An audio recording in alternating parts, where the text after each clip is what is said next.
Good afternoon, Bill. It's really lovely to have you on Wisdom Speakers Forum. Wow, thank you, Leah. You're very welcome.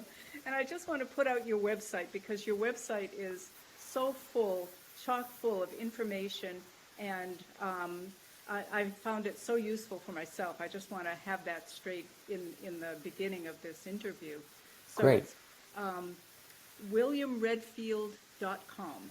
Correct. All Correct. right. And Isn't that splashy? isn't that splashy? It's just really splashy. And the other thing that was so splashy about it, since this is wisdomspeakers.com, I looked at your website and the first thing I see is Wisdom's Work. Yes. So there we go. My goodness. I felt an immediate camaraderie with you. We must be on the right path. We must be on the right path, at least wisdom's path. Yeah.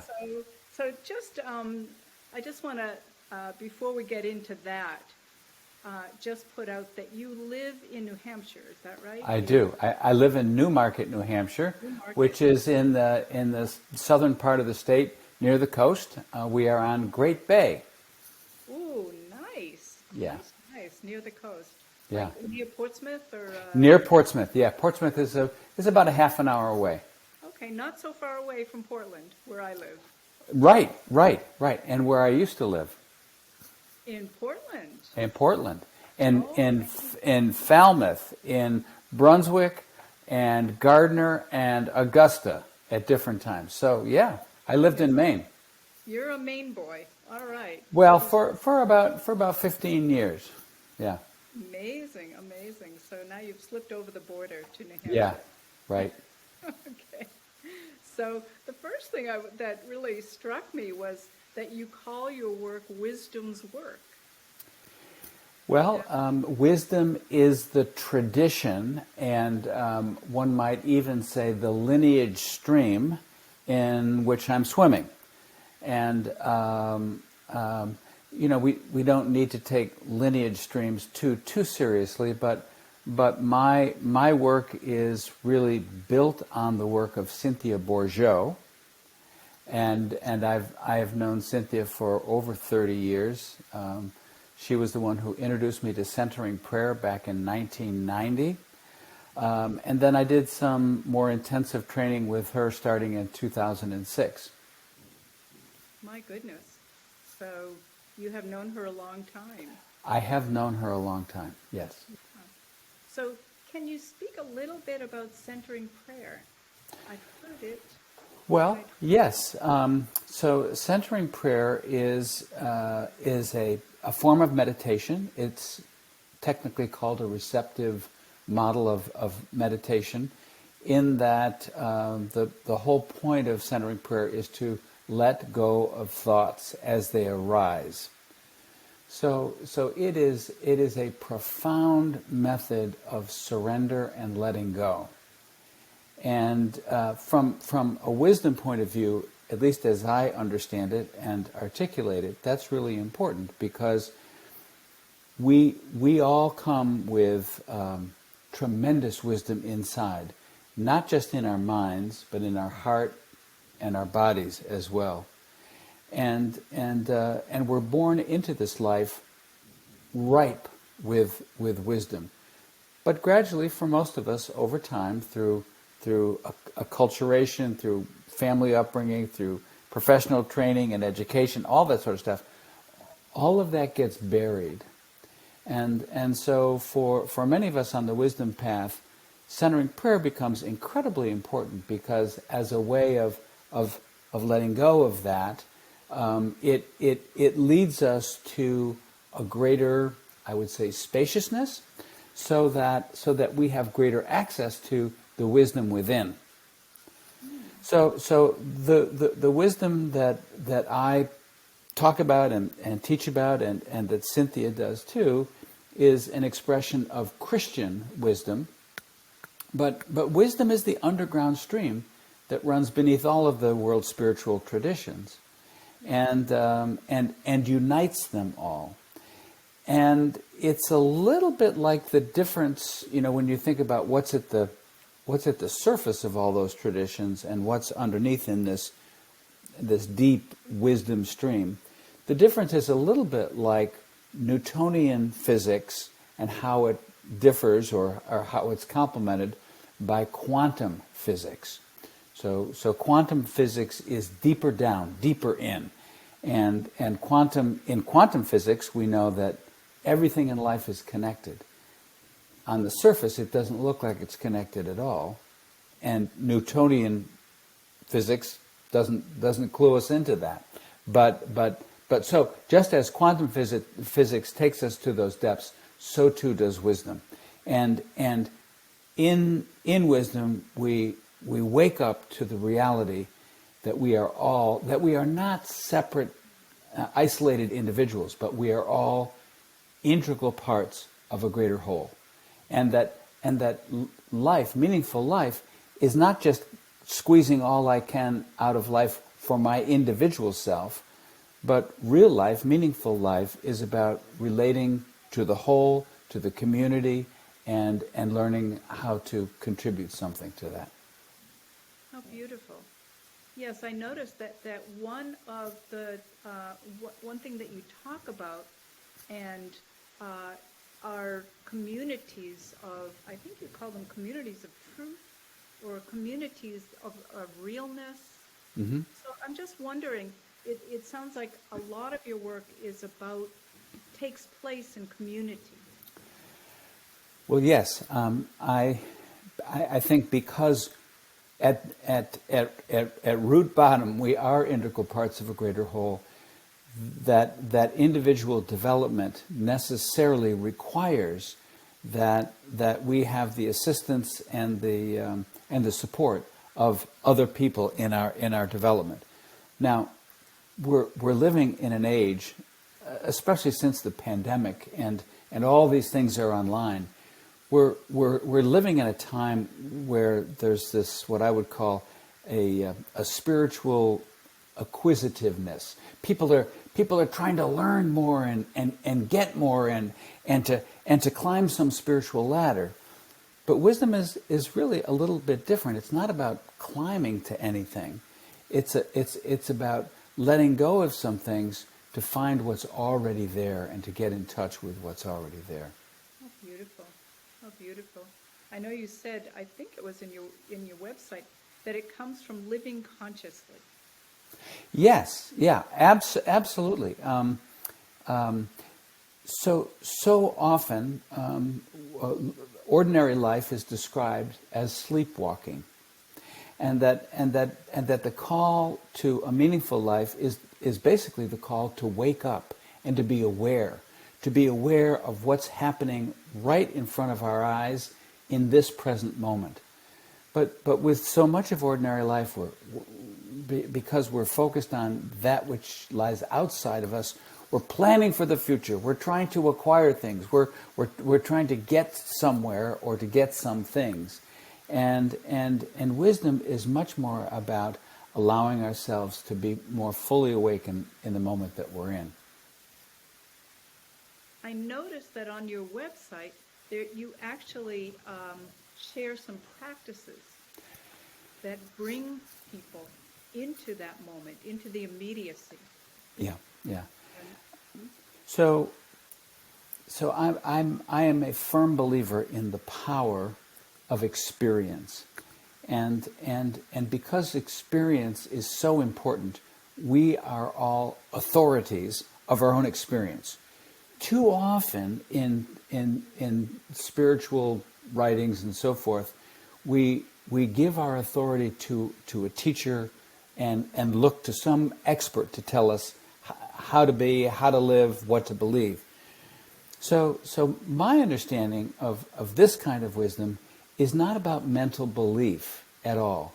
Now, there are some mental beliefs, there are some ways of understanding the universe, but ultimately all this comes down to experiencing life in a different way, so that we need to be led to having certain experiences rather than being told to believe certain things. So the practices are those intentional activities that help us get beyond the flywheel of our small ordinary mind. Beautiful, beautiful. So I also noticed, I'm curious about your relationship to Christianity. Like you say, you come from or teach within a Right. Christian path, but not the, let's say, the usual Christian path. Not the conventional way. Yes, Yeah. part of my story, Leah, is my checkered past with the church and organized religion. And please do so. Yeah, I mean it's I'm being facetious. I was ordained to the clergy back in 1976, so I've been ordained for, I can't do the math, a long time, and I love the church. I love the Episcopal Church that I'm a part of. I'm also frustrated by the church and have in many ways grown beyond the church and at the same time included it and brought it along with me. I spent some earlier years in my early adulthood, after I was ordained, actively avoiding parish ministry because I thought that would be a setup for disaster, and made my living as a psychotherapist. I'm also a clinical social worker. But when parish ministry finally caught up to me, and put me into a parish, I had the time of my life. I absolutely loved it. It suited me to a T, and I questioned why I had tried to outrun it all those years. I served just one parish for 20 years, and as I say, I loved every minute of it.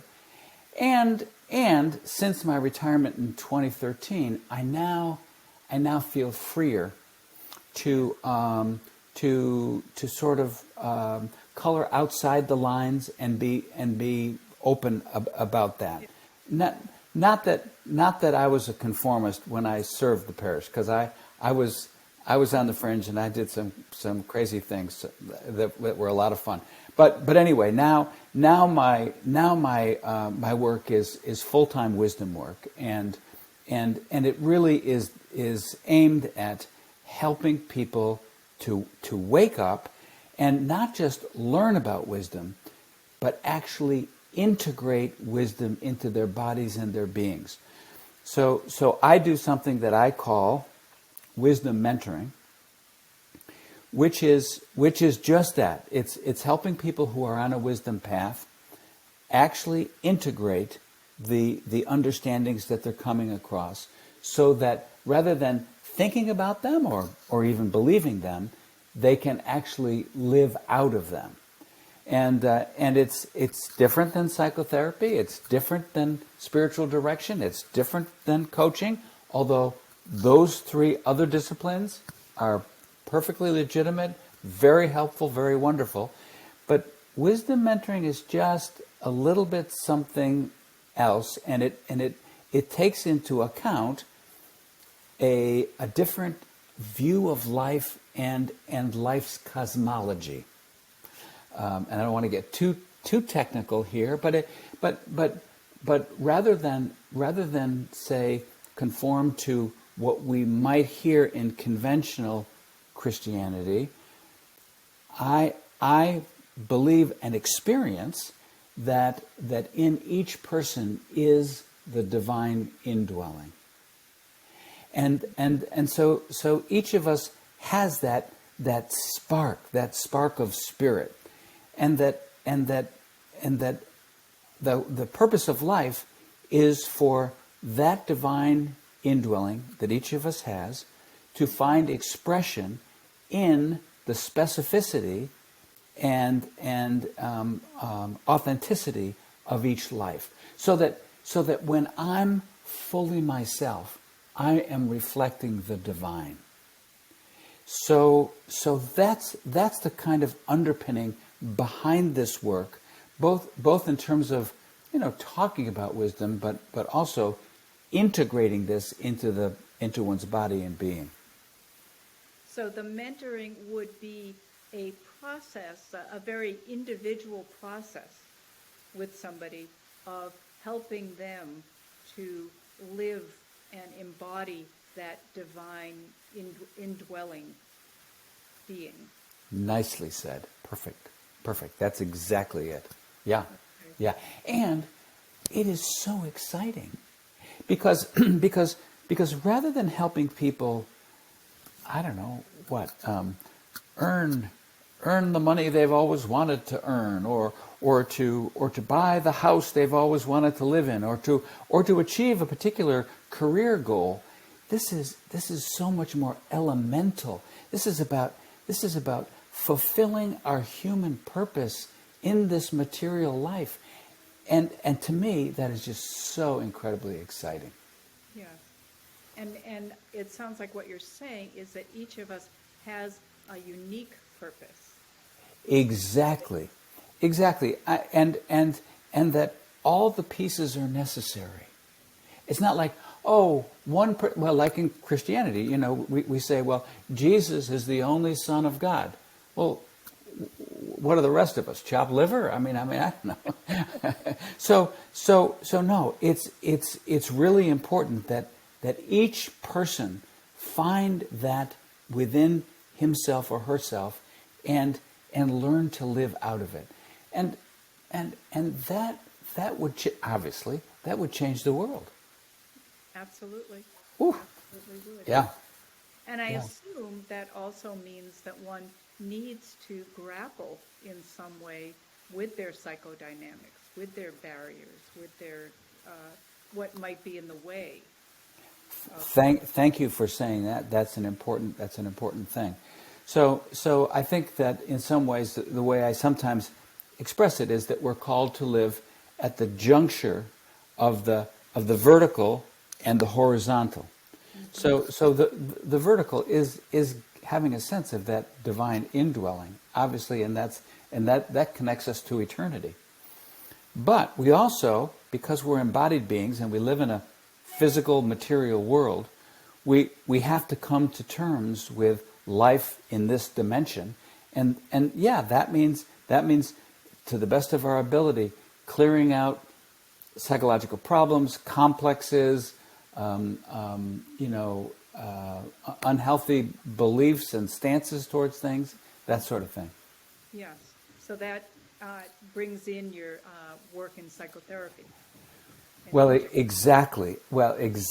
And that's kind of how I got to this wisdom mentoring thing, because I've had experience as a psychotherapist, and I've had experience as a spiritual director, Yeah. and in both of those felt just a little bit confined and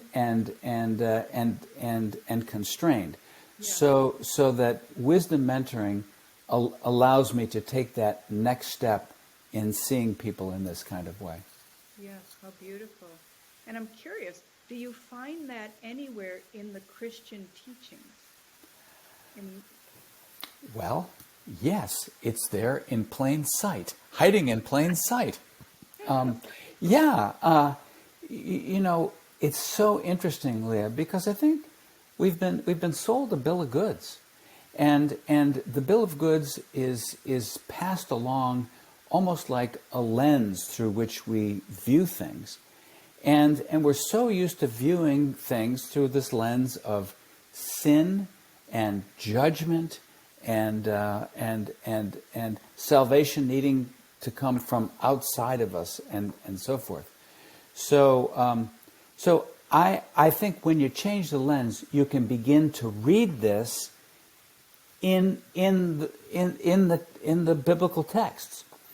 But additionally, because I think you indicated an interest in this, additionally, I use a lot the Gospel of Thomas. Yes, I was curious about that. I was hoping So, you could talk about that. yeah. So let me say something about that. So, first of all, it's it's just so interesting how life unfurls like a wave. And over the last 50 years, some very significant things have happened within the Christian tradition. One is that many of these ancient texts have been recovered. They've been recovered in our lifetime, which is phenomenal. After 2,000 years, they've been recovered, and they had been set aside. Actually, they had been buried almost like a time capsule, because they had been commanded to be burned when, in the 3rd and 4th centuries, the Christian church was really trying to consolidate itself in the face of splintering from within and attacks from without. So a movement towards uniformity seemed to be really necessary and important. You can agree with that or not. I mean, I've been on both sides of that one. But anyway, so these texts were buried, and then in 1945, and not all of them were discovered in 1945, but a big cache of them were discovered then, and almost as if they have now been entrusted to our generation to do something with, because in the past they were too endangered.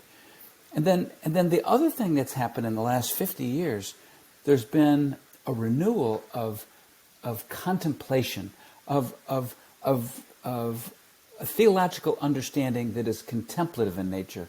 And I don't want to get too technical in that, but through the work of Thomas Merton, Thomas Keating, who was really the author of, or the creator of centering prayer, there's been this understanding and proliferation, really, of moving from the outside in terms of beliefs and morals and even specific rituals, to the inside, and that's the contemplative dimension, to almost a level of wordlessness and silence and solitude and so forth. So anyway, so we're living in this unbelievably rich and potentially powerful time where Christianity could take a turn and find new and much more helpful expressions. I'll put it that way. So, Gospel of Thomas. I'm going back there. Okay. So, the Gospel of Thomas is about 2/3 of it is recognizable because it relates things that are found in the canonical Gospels, but about 1/3 of it is kind of new, and these are the teachings of Jesus according to this text from Thomas that open us up to the unitive dimension of life rather than the dualistic. So dualism is good and bad and good and evil, and that's where the judgment and all comes in. But this text basically is expressing the reality that Jesus saw life as whole. He saw it as whole, and that his invitation to the people around him and now to us is that we too can see life whole. But as I was saying earlier, you have to get out from under all the stuff that has been put on us. As a child, when we looked up at the night sky, what we saw is wonder and possibility, and we saw life whole. But gradually over time, we have been influenced in such a way that we basically subscribe to this dualistic understanding of life. That I'm me, I'm separate, that you're over there, and maybe we might have some conversation, but we are never going to be together. And Jesus says, just like the parallel in quantum physics, no, everything is connected. we're all in this together.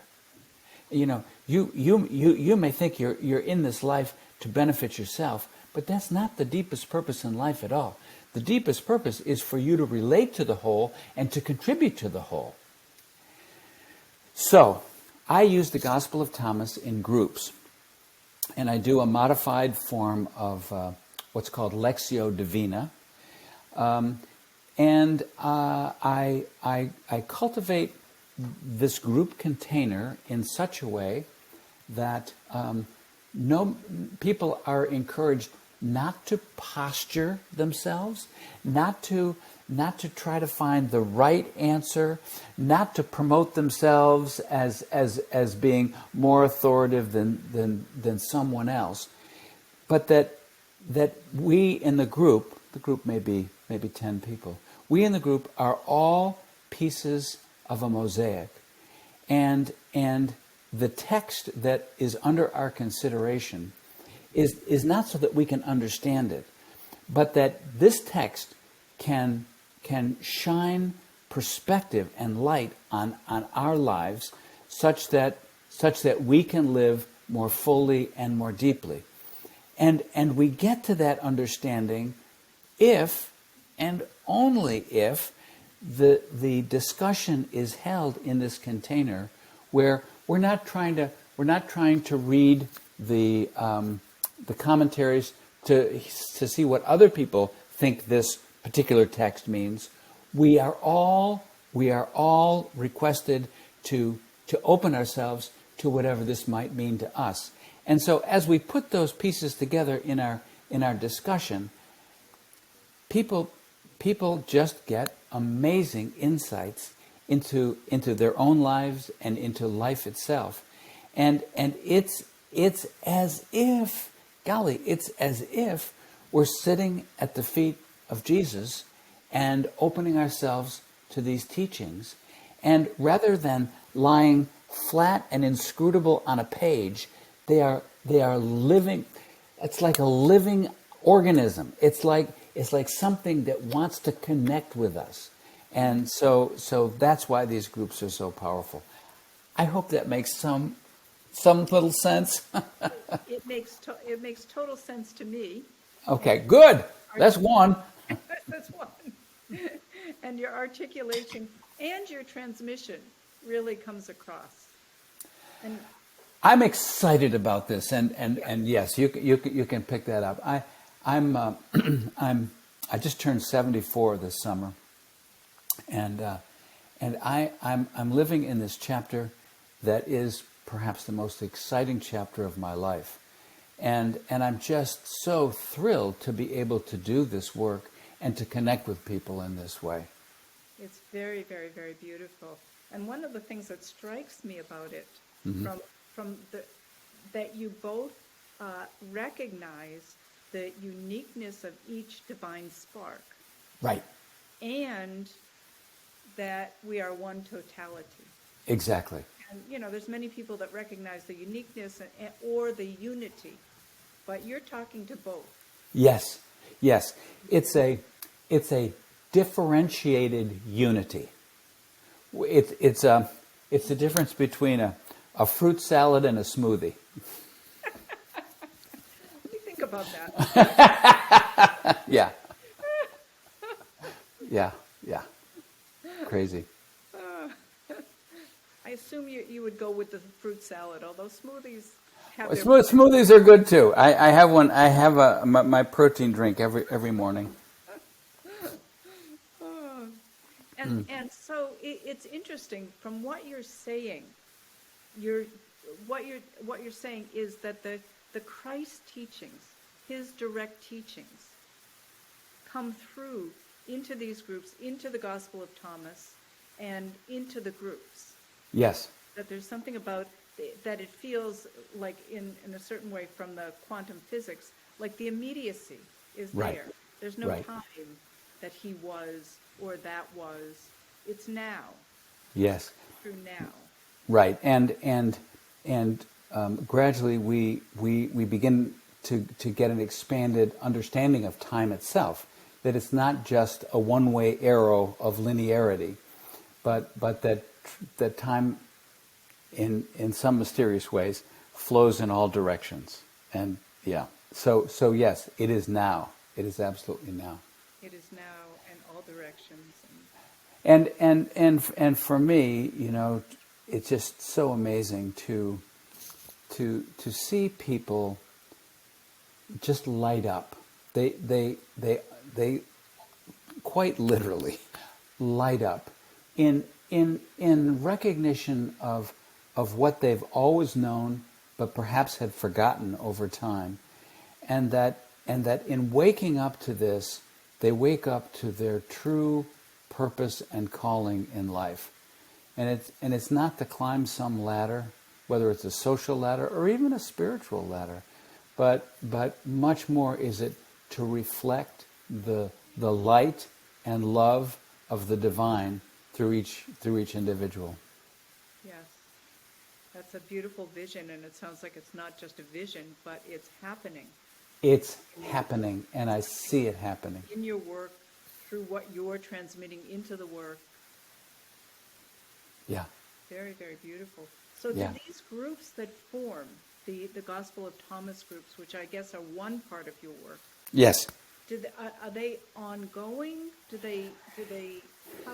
the actual format of the Well, so I've been doing this now for about a dozen years, and before COVID I did them in person, but now I do them virtually, and I am amazed at what can happen virtually. I am astounded. But so what I had done, I started one or two groups, and they were ongoing groups, but I would run them in what I call chapters. That is, I'd do 10 sessions or 12 sessions, and then we'd pause for a couple weeks. And if people wanted to get off, they could step off, and if that happened, then new people could be brought on at the beginning of the next chapter. Well, the interest and the demand grew, so I went from a couple of groups to 3 groups to 4 groups. Wow. And the demand was still there. So I said, okay, I need a different model. So just about a year ago, maybe a little over a year ago, I made the decision to step away from all 4 of those groups and equip them to be self-directed groups. And at the same time, I embarked on a training program to train facilitators to run their own Gospel of Thomas groups. So over last year, there are, I think, about 8 people who now have their own Gospel of Thomas groups. So I've gone from maybe 40 people in a group at a time to now, I don't know, 120 or so, and now I've got a new cadre of facilitators that I'm training for more groups. So I'm using a part of my website, although it's not quite ready yet. I got to get my son to do this.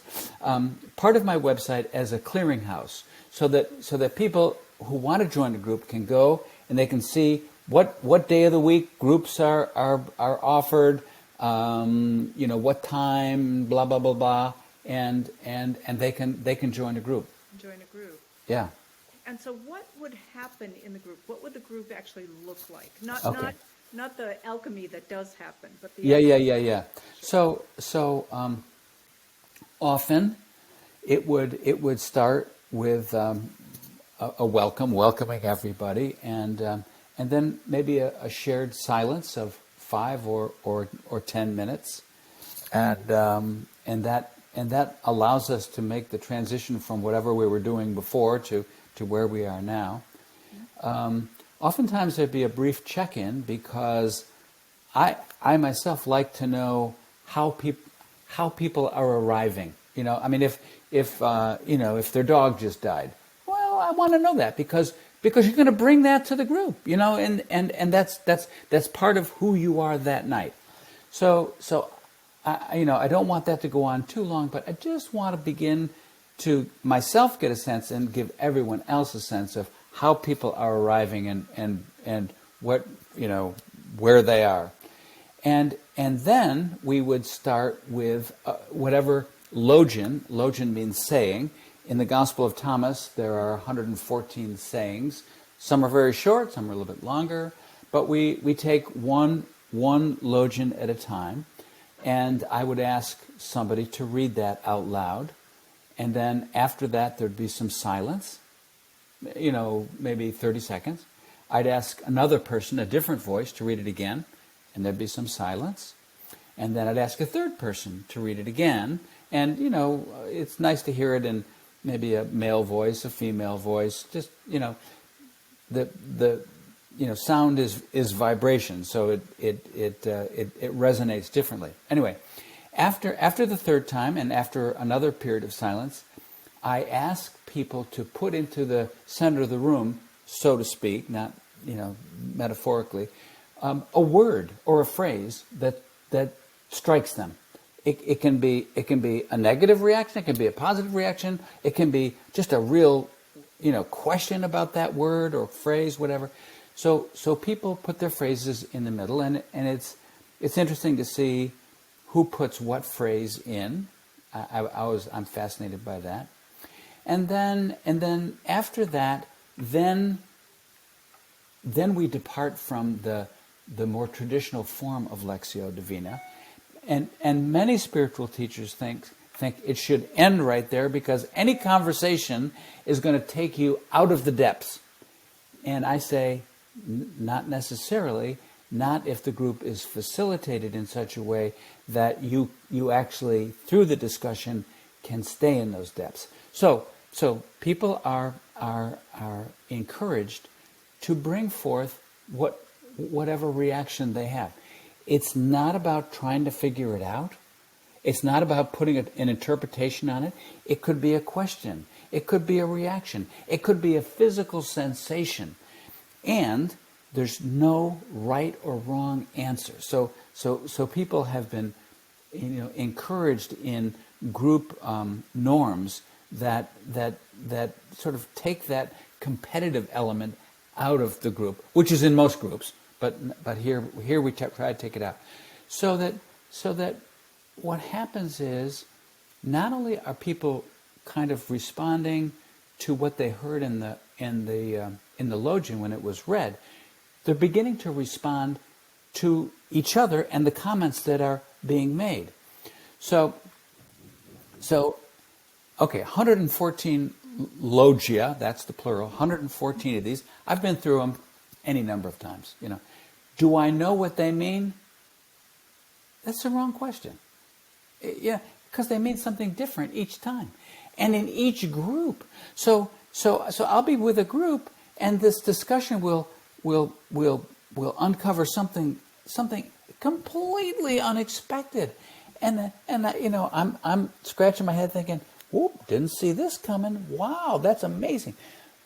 But that's the power of it, because the text doesn't mean one thing any more than a person would mean one thing. If the text is a living document and has its own beingness and agency, then it can convey whatever it wants to convey at any given time. And in each different configuration of people, it's something different. So I'll be listening to the conversation, and there'll be a part of me that will say, "Holy smokes, this is new," and that's why it's just so fantastic. It's so fantastic. Right. Yeah. Yeah. So it's interesting that you call it a living document, meaning that it is transmitting. It is transmitting. Thank you. That is the right verb. Yes. Yeah. Yes. Yeah. Beautiful. Beautiful. Yeah. Yeah. So I'd like to know also a little bit more about what your mentoring might look like and what your programs look like. It sounds like these are other aspects of your work. Oh my God. Yeah. So just, I'm not going to do the mentoring thing quickly. It's meeting with people, for an hour generally, and most people that I see monthly.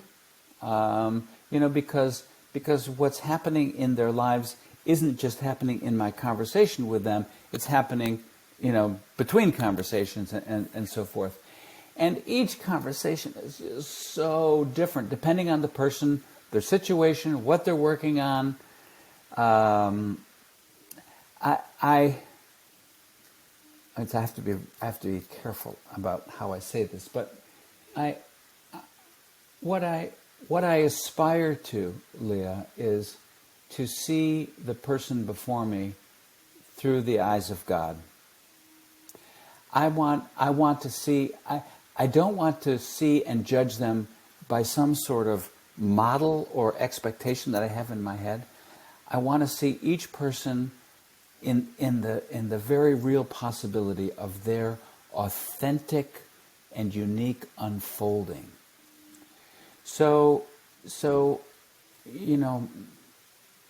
I don't know. I don't know how to use the word love, because it's so messed up in our culture. But there is this element of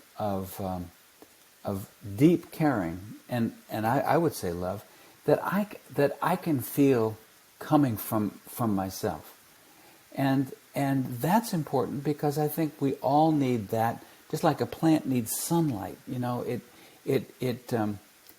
So my hope is that in whatever fullness and wholeness that I can bring to our conversation, that the other can see the possibility of their own unfolding wholeness reflected in my eyes and how I see them. Okay, that's wisdom mentoring. My programs. So I started this about 3 years ago, right before the pandemic, actually, and I'm just so pleased. I've